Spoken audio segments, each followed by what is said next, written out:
Blind murder का 24 घंटे में किया खुलासा। भिवाड़ी थाना प्रेज तृतीय की टीम ने मात्र 24 घंटे में हरचंदपुर में हुए ब्लाइंड मर्डर का खुलासा करते हुए मर्डर के मास्टरमाइंड कल को गिरफ्तार किया। पुलिस अधीक्षक सुश्री ज्येष्ठा मैत्री ने बताया कि 26 जून को गोविंद सिंह तंवर निवासी हरचंदपुर ने रिपोर्ट दर्ज करवाई थी कि मेरी कॉलोनी गोविंद सिंह नयन सिंह के नाम से है। उस कॉलोनी में धीरेन्द्र पुत्र प्रताप निवासी गौसपुर महाराहा जिला फतेहपुर यूपी लगभग 1 साल से किराएदार के रूप में रह रहा है। 25 जून की शाम को धीरेन्द्र के कमरे से बदबू आ रही थी। उसके कमरे में खून पड़ा हुआ था, सिर पर चोट लगी थी जिससे खून निकल रहा था। आसपास जानकारी करने पर पता चला कि धीरेन्द्र एक व्यक्ति कल्लू को अपना मामा बताता था। ये दोनों 24 जून को रात्रि में शराब पी रहे थे। आशंका है कि कल्लू नामक व्यक्ति ने ही धीरेन्द्र की हत्या की। इस रिपोर्ट पर कार्रवाई करते हुए आरोपी कल्लू उर्फ मामा पुत्र राम स्वरूप निवासी अकारू थाना मंगलपुर जिला कानपुर देहात उत्तर प्रदेश आदिवासी हाजी कॉलोनी सूरज थाना भिवाड़ी को गिरफ्तार किया। आरोपी ने पूछताछ में धीरेन्द्र की हत्या का जुर्म स्वीकार किया। Bureau chief Mukesh Kumar Sharma.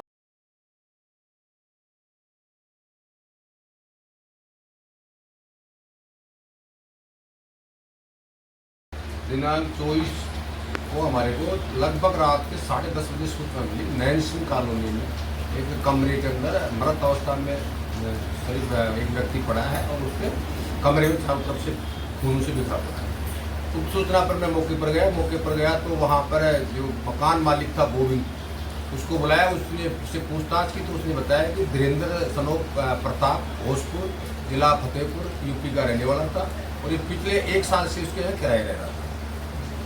वहाँ वो उसमें मौके पर देखे तो ये मृत अवस्था में पड़ा था, चारों तरफ कमरे में खून था और मौके पर उसके 2 शराब के पवे थे, एक भगोनी में नॉनवेज बचा हुआ था तो थोड़ा बहुत उसी को कमरे को सील करके और डेड बॉडी को हॉस्पिटल पहुँचाया। सुबह हमने MOB FSL ला करके घटनास्थल का गहनता से निरीक्षण किया।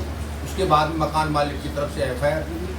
FIR में उसने कल्लू उर्फ मामा के ऊपर हत्या का शक बताया।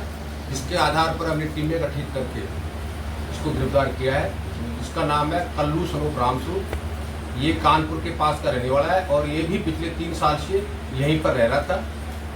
प्रोफाइल की बात करें, प्रोफाइल क्या है, बैकग्राउंड क्या है दोनों? ये दोनों धीरेन्द्र और ये कल्लू ये यहाँ पर मजदूरी करते थे। दोनों का बैकग्राउंड है। कल इसके मृतक के परिजन आए, वो भी ये बता रहे थे पिछले लगभग 3 साल से गांव नहीं जा रहा था, न इसका कोई घरवालों से संबंध था मृतक का। इसी तरीके से ये कल्लू से हमने पूछताछ की तो इस कल्लू का भी किसी से कोई संपर्क नहीं है, न इसके बच्चे हैं, न इसके घरवाली है, न इसका परिवार से संबंध है। इन दोनों का काम था कि भिवाड़ी के अंदर जहाँ भी मजदूरी मिलती थी मजदूरी करते थे और अपने शराब और मीट पार्टियाँ करते थे। घटना का कारण ये रहा कि ये दोनों दिन में 1 बजे से दारू पीना शुरू किया है इन्होंने। उसके बाद में 2-2:30 बजे इन्होंने नॉनवेज बना करके खाया, सोए। फिर ये शाम को 6 बजे के आसपास फिर दारू के ठेके पर चले गए।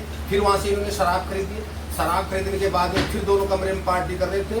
तो ये 11 बजे के आसपास वहाँ आस पड़ोसियों ने देखा तो ये गाड़ी ग्रोथ कर रहे थे, आपस में मारपीट कर रहे थे। ये जो मामा जो बताया जा रहे हैं, तो मामा भांजे हैं या इसका मामा ही बोलते हैं? नहीं, ये वैसे अपने मामा बनाया हुआ था, मामा भांजा है नहीं। ये दोनों एक जगह बैठे पास के थे, उस हिसाब से इन्होंने अपना मामा भांजा का रिश्ता। हत्या ये हुई कि लगभग 11-11:30 बजे ये दोनों आपस में दारू पी करके मदहोश थे नशे में। आरोपी से हमने गहनता से पूछताछ की तो इसने बताया कि उसने मेरे को कहा कि यहाँ कमरे से चले जा, मैं रात को मेरे कमरे पर नहीं रुकने दूंगा। इसने ये बताया कि मेरे जिस जगह मैं कमरे पर रहता हूँ किराएदार, वहाँ 10 बजे बाद में मकान मालिक किसी को भी प्रवेश नहीं करने देता है। मैं कहाँ जाऊँगा, अगर बाहर जाऊँगा तो मेरे को पुलिस पकड़ लेगी और मकान मालिक मेरे को घुसने नहीं देगा, मैं रात नहीं सोऊंगा। इसी बात को लेकर के आपस में बताया हत्या किस चीज से खारिज की थी इसने किसी चीज से हत्या नहीं की। दोनों नशे में मदोश थे। वो लेटा हुआ था नीचा, उसके बड़े बाल थे, इसने बाल पकड़े और बालों से उसको फर्श पर उसका ललाट मारता रहा। ललाट में चोटें हैं और उसी से वो खत्म हो गया। अगर बात करें तो आरोपी कहीं भागने की तलाश में था? बिल्कुल ही आरोपी बस स्टैंड पर पकड़ा गया था और न तो ये दोनों मोबाइल रखते हैं, न आरोपी के पास में मोबाइल है, न परिवादी के पास में मोबाइल है और न ही इनका किसी से कोई रिश्ता है।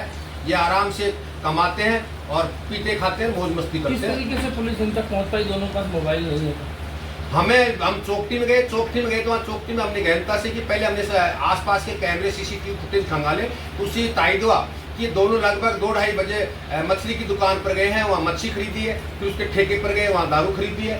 फिर ये जिस फैक्ट्री में 8-9 दिन पहले काम छोड़ा था, उस फैक्ट्री वाले के पास में 1000 रुपये लेकर गए, उसकी CCTV फुटेज सामने है। तो हमें इस बात से तायद हो गया, कल इसके साथ लगातार